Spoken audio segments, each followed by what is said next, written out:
Hello, my name is Melissa Swink, and I'm the founder and CEO of Melissa Swink & Co., which is a virtual assistant services company that provides administrative and marketing support for businesses and nonprofits. I want to talk a little bit about momentum and how we can create this structure in order to keep momentum happening towards your goals, your initiatives, your projects, rather than relying on motivation alone. So let's talk about motivation versus momentum for a moment here. Motivation tends to be very fleeting, very tentative, inconsistent. It's often emotional. It's often based on how we're feeling in terms of our energy level, our focus, you name it. So there are days that I feel very motivated and that I get up and I get, going on my day and I'm getting all the things done. And there are some days where I'm just tired or I'm feeling really distracted and I'm not as motivated. But what happens is that when we rely on motivation, it's very easy to stall out in terms of actual progress on the goals that you've set for yourself or the projects that you're meaning to be working on. So what we want to do is we want to find ways to stay in momentum.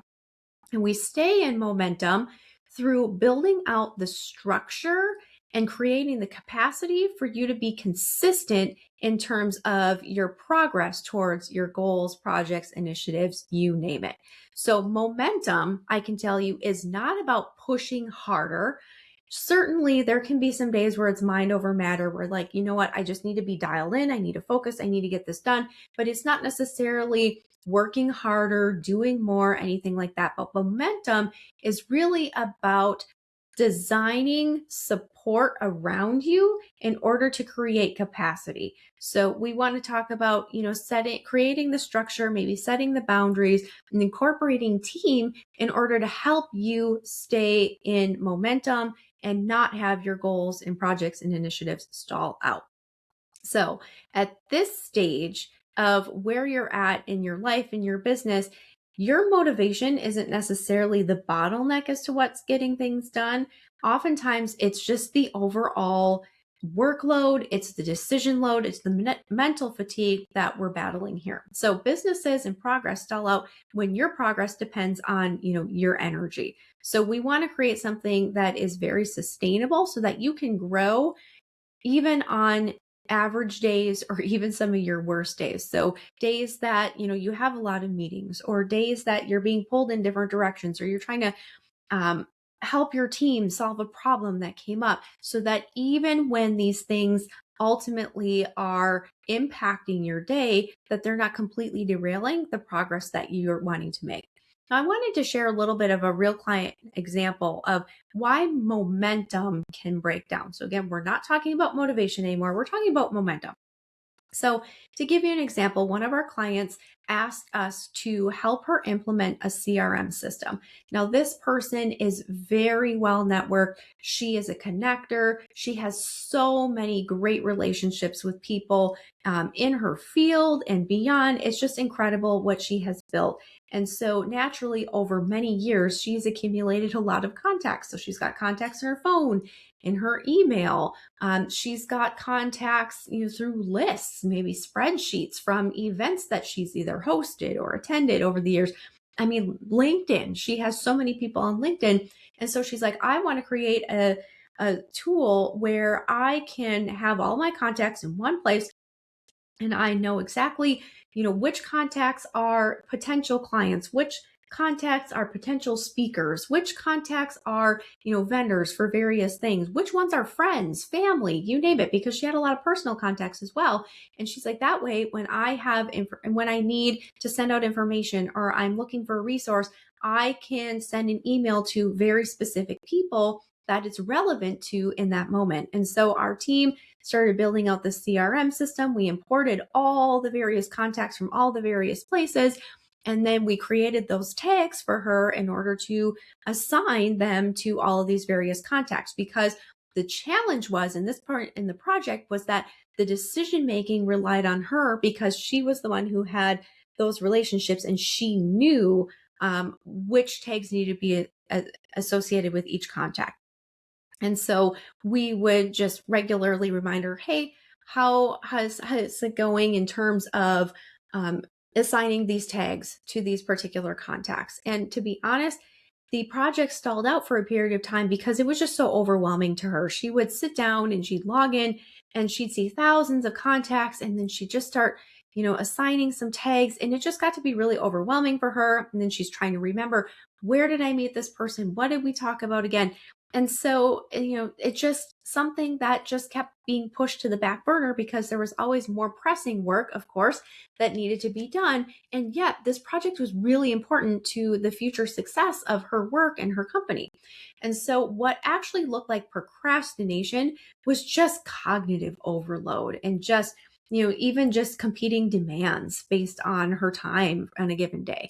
So, what we did is we changed the way that we supported her through this project. So we scheduled 30-minute working sessions, which added in that accountability that we were going to show up and we were going to get into the system and we were going to just start knocking out these contacts. And sure enough, after a couple of weeks that we were meeting 30 minutes a week to sit down and work through this so that ultimately she would never have to do this again. It was just this initial part of the project that unfortunately the knowledge relied on her, but we were able to provide her that structure in order for the project not to stall out.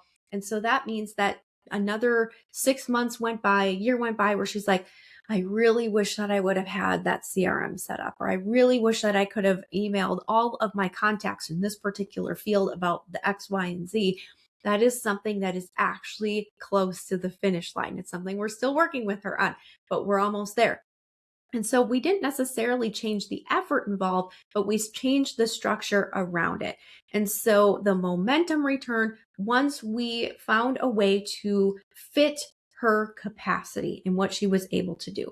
So that is one example of how momentum can stall out on a project, but then also how we can introduce a different way of working and create some structure in order to revive that project and get back into momentum.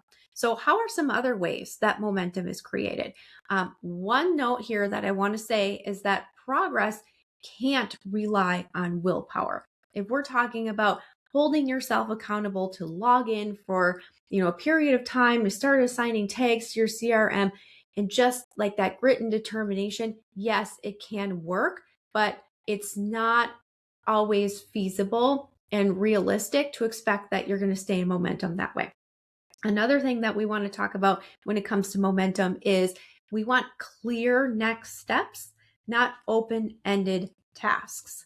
So, one example here briefly, maybe you've decided that this year you're going to run a marathon. Maybe you used to be a runner and then for several years you had to take a step back, other things got in the way, but you're like, I want to return to running. If you just have on your calendar, run for 30 minutes, every day after work, and then building up that time, over time, we're pretty soon you're doing like a 1 hour run or a 2 hour run. That's great. It's a starting point, but that's pretty open-ended. So we want to have an actual training plan in place that you can follow so that you stay in momentum and then you're not just kind of throwing darts at the wall to see kind of what happens or, how things turn out. We want very clear steps. The other thing that we want to talk about in terms of momentum is that delegation works best when clarity and systems come first. So one of the things that I talk about, throughout, my blog and certainly in my podcast in the past is that we want to focus on, first of all, determining what are the most important things that you and maybe your team need to be focused on. Here are our goals. Here's our initiatives. These are the priorities. But then there's everything else, right? So maybe there are some things that just no longer are aligned or fit in with where you're headed this year. These things, we can look at eliminating them. Then we take a look at what are all the recurring tasks and projects that happen throughout the course of a given day, week, month, so on. And how can we systematize those? Are there automations that we can build? There's so many great AI tools now that if you're doing a lot of repeatable work, many of these can be solved with some AI automations or the right software or tools in order to take that lift off of all of your plates. And then lastly, we want to look at delegation. So when you look back at your most important tasks, what are some of the things that are busy work, not bringing you towards your goals? that can be handed off to another person. Can't be eliminated, still need to do them. Can't necessarily be automated because it's higher level work than that, but we need another human being in order to take that off your plate. So that is the order that we delegate.